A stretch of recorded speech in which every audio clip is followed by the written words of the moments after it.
Et tout le monde, j'espère que vous allez bien. Moi je vais très très bien. Alors aujourd'hui on revient du coup sur une vidéo postpartum. Donc en fait la dernière fois on s'est arrêté sur mon accouchement. Donc on a parlé de voilà, d'avant, de comment j'ai su, de comment c'est passé, les symptômes, tout ça et tout. Et j'ai accouché, donc tout s'est bien passé. Et là on parle du coup du postpartum, donc tout ce qui se passe après accouchement. Alors au fait tout ce qui est du postpartum, on me dit, enfin, il y a plusieurs femmes qui disent ouais moi j'étais pas au courant, on m'a pas parlé.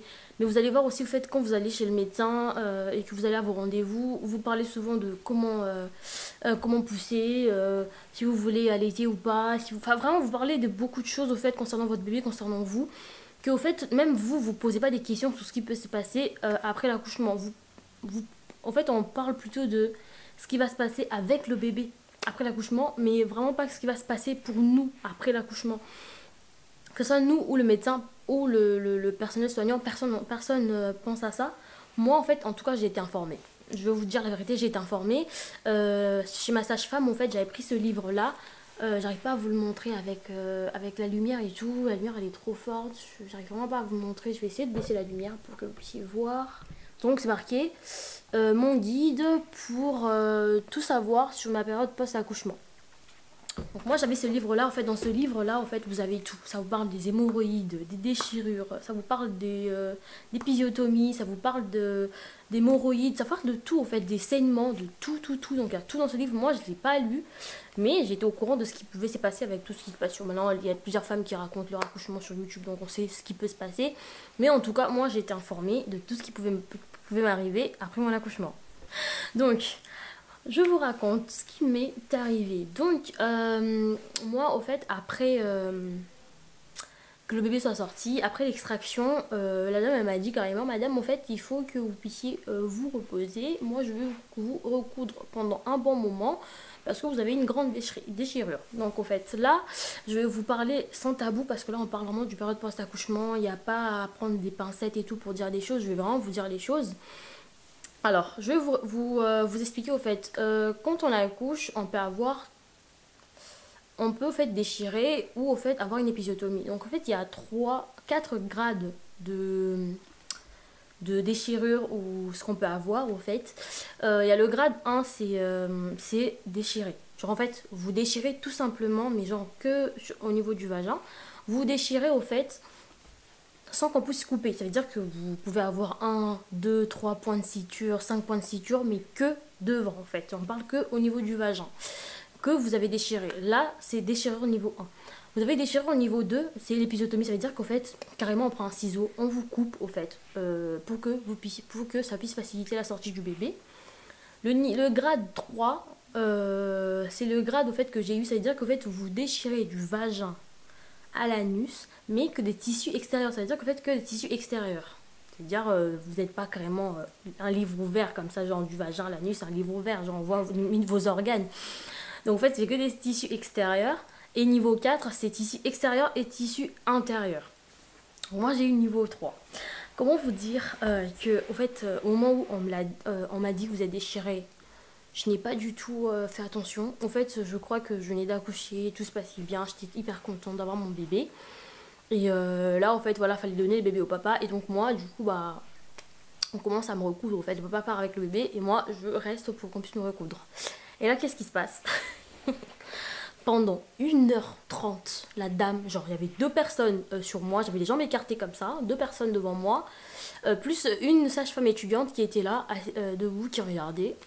Je me suis même limite assoupie parce qu'au fait, on m'a mis 2 doses de péridurale qu'on met au fait quand tu fais la césarienne, genre comme ça te paralyse carrément en bas. On me recoupe pendant 1h30, limite je m'endors tellement j'étais fatiguée parce que j'ai travaillé pendant toute la nuit et j'ai limite pas dormi à cause des contractions. Je suis fatiguée.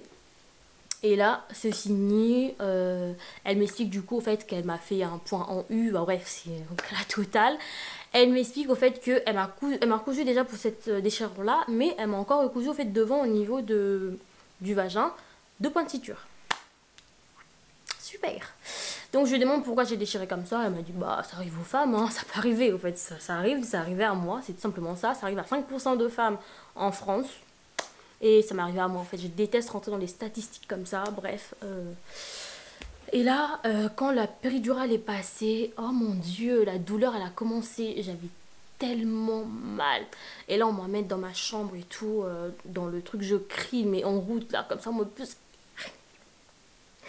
J'ai mal, mais j'ai mal, genre j'arrive même pas à m'asseoir, la douleur, genre en fait j'ai mal, ça me chauffe à la nuit sur le vagin, j'ai mal tout, partout, le bas me fait mal. Par contre moi je suis contente parce que j'ai pas beaucoup saigné. Genre je suis restée à l'hôpital 5 jours parce qu'en fait j'avais vraiment une grosse déchirure. J'ai resté à l'hôpital 5 jours, mais limite au fait j'aurais pu mettre que des serviettes, hein, parce que vraiment j'ai que des serviettes, mais j'avais des couches parce que ça me faisait du bien au niveau de la déchirure pour m'asseoir et tout. Mais sinon en fait moi j'ai pas beaucoup saigné, au niveau des saignements rien du tout. De toute façon on en viendra, je vous dirai en fait au niveau des saignements. Et là en fait j'arrive dans ma chambre, j'ai hyper mal, j'arrive pas à m'asseoir, je reste allongée.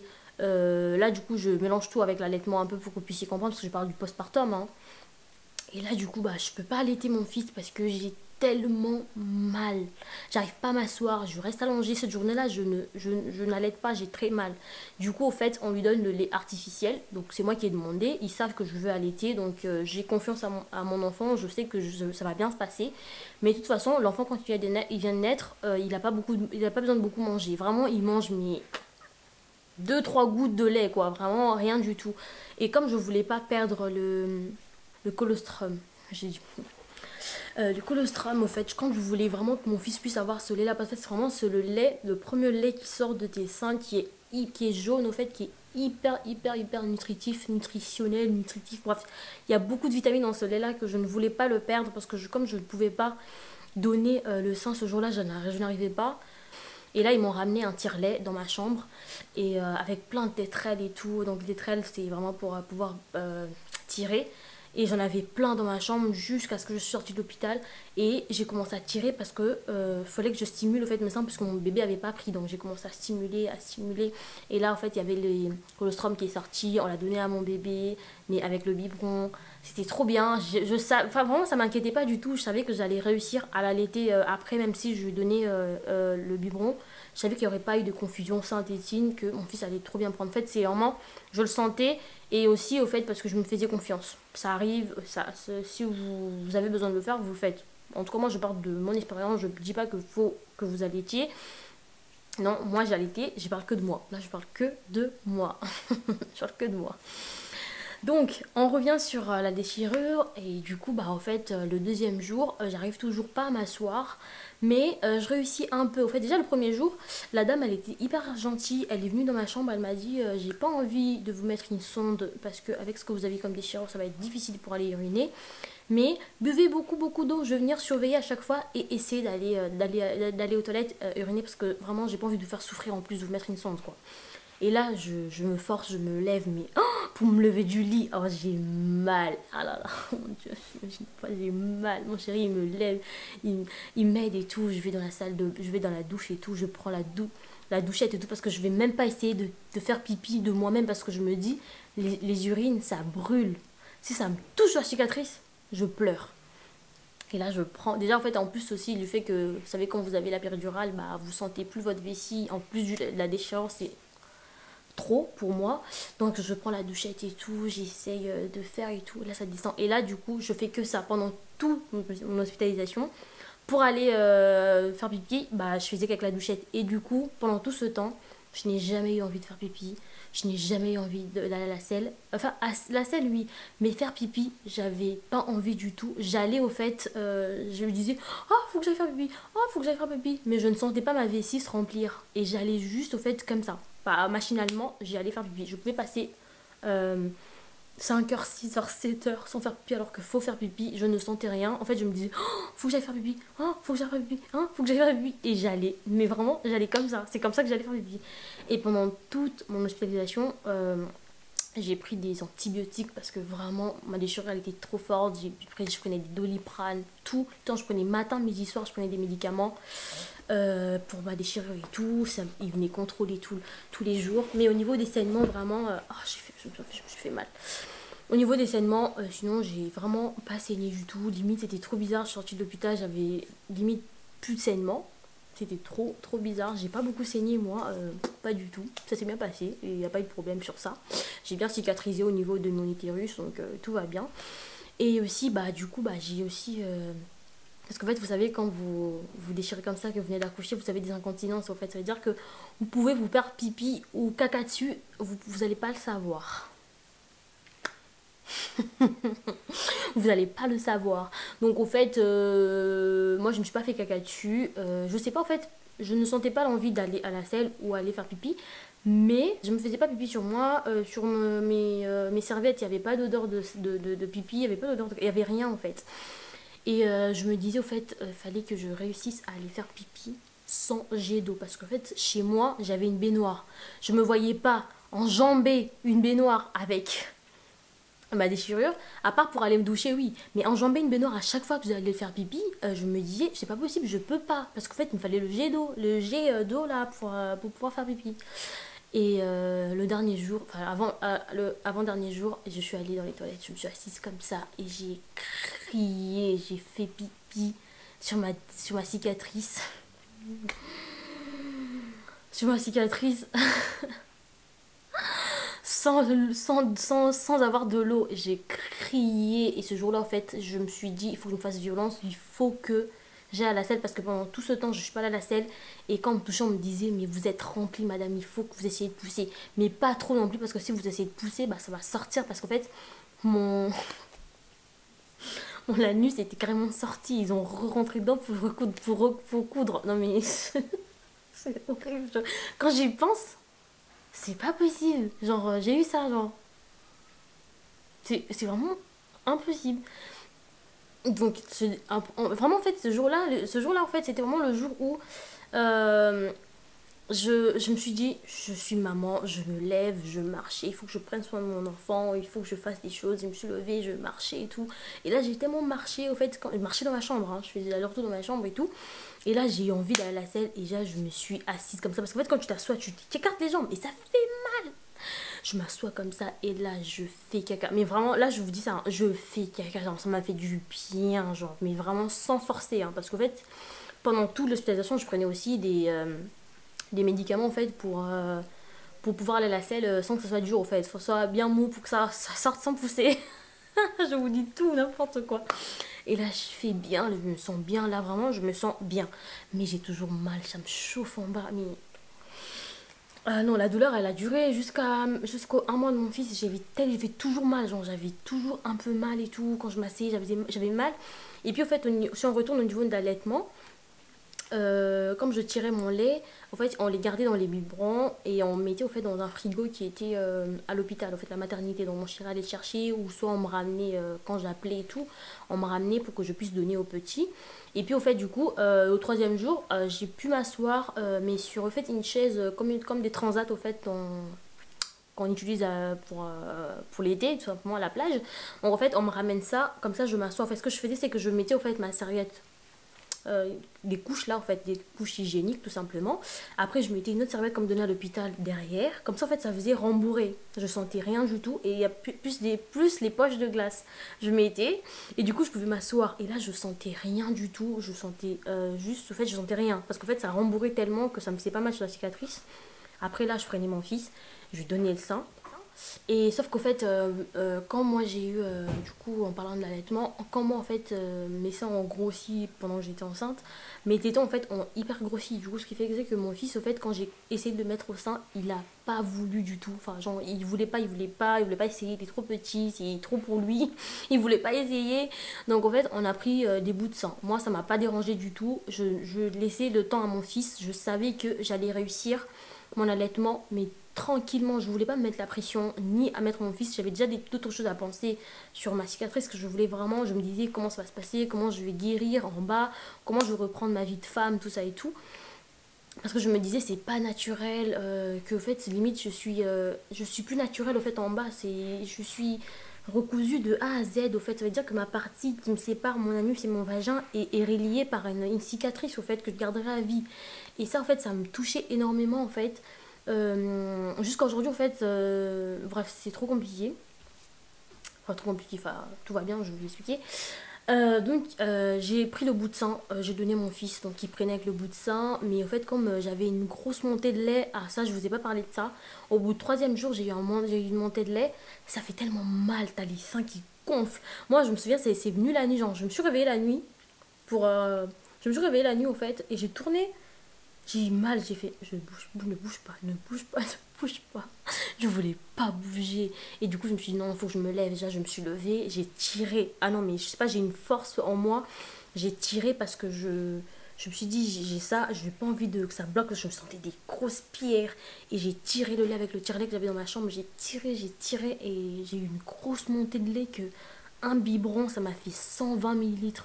Et juste... après ça va, tu prends une... Moi j'ai tiré le lait, après tu vas aller prendre une douche bien chaude qui m'a désengorgé, ça a pu faire couler le lait, c'était... Voilà, ça m'a fait du bien. Donc en fait j'ai parlé du coup du bout de sein, j'ai donné avec le bout de sein, ce qui je faisais au fait que j'ai donné avec le bout de sein et quand mon fils n'arrivait plus à trop à prendre, je donnais le biberon parce qu'en fait je tirais aussi mon lait pour pouvoir désengorger mon sein parce qu'en fait s'il prenait...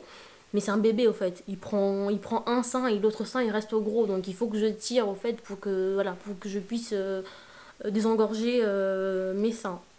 Donc du coup quand il prenait avec le bout de sein, puisque le bout de sein en fait ça fatigue l'enfant, vous savez c'est un bout de sein, l'enfant il tire, le lait arrive dans le bout de sein, après il tire le lait qui est dans le bout de sein, donc en fait ça fatigue un enfant.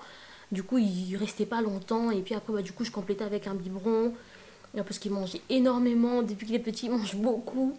Voilà comment ça s'est passé au niveau de l'allaitement au début. Le jour, quand on est rentré à la maison, donc au bout de 11 jours je crois, en fait pendant tout ce temps là en fait on est rentré à la maison, ce que je faisais c'est que je lui donnais le sein avec le bout de sein. Et du coup comme en fait il prenait avec le bout de sein, le téton redevenait tout petit. Et je lui ai enlevé le bout de sein et je continuais avec le sein comme ça. Et je lui ai fait ça, je lui ai fait ça, je lui ai fait ça pendant 5 jours. Je voulais vraiment pas vraiment le brusquer au fait. Et je continuais toujours avec le biberon parce que le bout de sein ça le fatiguait. Et un jour au fait, je sais pas ce qui s'est passé, on a perdu le bout de sein. Genre en fait, un jour il s'est réveillé la journée. J'avais donné avec le bout de sein. Et à un moment donné, on cherche avec mon chéri, on le trouve pas. Mais jusqu'aujourd'hui, on l'a jamais trouvé. On a cherché sous le lit, sous le canapé, sous le tout ce que tu veux. On n'a pas trouvé le bout de sein. Je sais pas où il est passé. On a cherché le bout de sein et rien. Et là, il a commencé à pleurer et je me suis dit, faut, il faut. Genre, juste comme ça, je lui dis, il faut qu'il prenne. Et là, je le mets au sein. Et là, il attrape. Et jusqu'à aujourd'hui, mon fils, il mange comme un... Bref, il prend tellement du poids. Et c'est une fierté pour moi parce que, vous savez, en fait, enfin, je me dis, au fait, avec ce que je produis moi comme lait dans mon corps, sachant que déjà que le lait maternel c'est hyper nutritif. Je parle que de lait maternel, je ne dis pas que c'est pas bien de pas allaiter son enfant, pas du tout. Vous faites que vous voulez. Si chaque parent fait comme il le sent, comme on dit en fait à la maternité, moi, ma sage-femme elle est venue à la maison quand mon fils on est rentré, il m'a dit au fait, moi je vous donne des conseils, mais je vais jamais vous obliger à faire des choses. Vous faites comme vous le sentez et on vous dira que ça. S'il y a une personne qui vous met la pression sur comment vous voulez élever votre enfant, comment vous allaitez, comment vous donnez de lait artificiel, bref, il y aura toujours des gens qui vont parler, vous écoutez pas, donc bla bla bla bla, c'est fini. Moi j'écoute personne et moi ça me touche même pas. Tu peux dire ce que tu veux, tant que c'est moi qui ai mis mon fils au monde et que je prends soin de mon enfant, t'as rien à dire. Genre mais ça me touche même pas, même pas. Et donc, j'ai donné comme ça et mon fils il mange tellement bien, il est bien nourri. Et là en fait je tire mon lait une fois par semaine. Pourquoi? Parce que du coup, avec la déchirure que j'ai eue, normalement en fait une femme qui a une épisiotomie ou a une déchirure normale, bah en fait tu vas voir la sage-femme pour faire la rééducation périnéale. Euh, Au bout de 2 mois de l'enfant en fait, moi j'ai commencé dès que je rentre à la maison en fait. J'ai attendu quand même 3 semaines parce que je voulais vraiment m'adapter un peu, mais c'était conseillé que je commence dès que je rentre à la maison. Je commence au fait une rééducation, pas chez la sage-femme mais chez kiné au fait. Et c'était très important, il fallait que je le fasse parce qu'il fallait que j'apprenne à tout resserrer au fait, comment on appelle ça, tout contracter, que ce soit la l'anus, le vagin, tout. Il fallait que j'apprenne à tout contracter.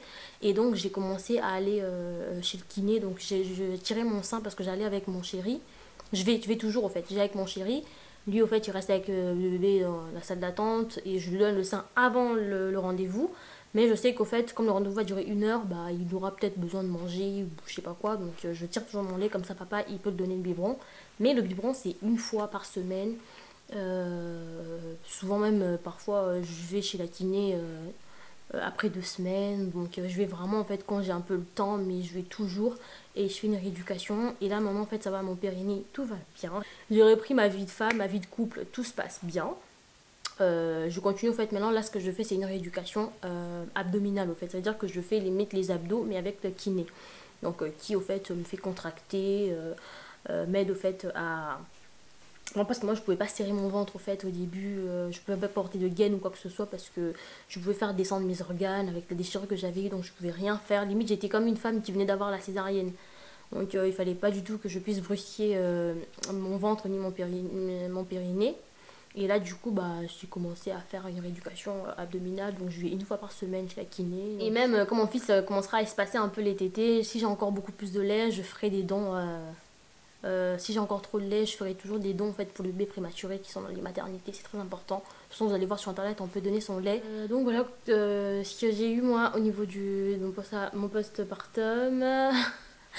Ça me fait trop rire parce que là je me sens bien. De toute façon, moi au bout, quand on était rentré à la maison, je me sentais déjà bien. Je m'asseyais très bien sur mon canapé, tout allait bien. Moi je vais très très bien, ça m'a pas du tout traumatisée sur l'accouchement, pas du tout, parce que je souhaite en avoir d'autres enfants plus tard, si Dieu nous permet, pas tout de suite. Donc ça me dérange pas du tout par rapport à ce que j'ai eu, j'ai pas peur du tout de porter encore la vie. Mais ça reste quelque chose qui a été hyper douloureux au début, hyper difficile à vivre, mais sinon en fait ça a duré 1 semaine, 2 semaines, pas plus. Et je vais déjà très bien, et je vous assure que quand on vous dit que vous oubliez tout, vous oubliez tout. Vous oubliez tout. C'est fou, hein. Vous oubliez tout ce que vous avez vécu pendant cette grossesse, pendant l'accouchement. Tout ce qui compte, c'est votre enfant, c'est votre famille, c'est tout ce que vous vivez. Et avoir un enfant, c'est le bonheur. Mais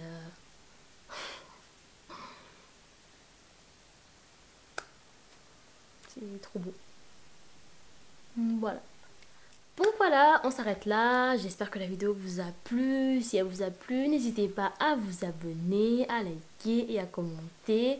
Moi, je vous fais des gros bisous et je vous dis à bientôt pour une prochaine vidéo. Donc on fera une vidéo sur ce que j'ai acheté pour le bébé. Et puis bah voilà, on continuera sur nos aventures prochainement. Je vous fais des gros bisous. Ciao.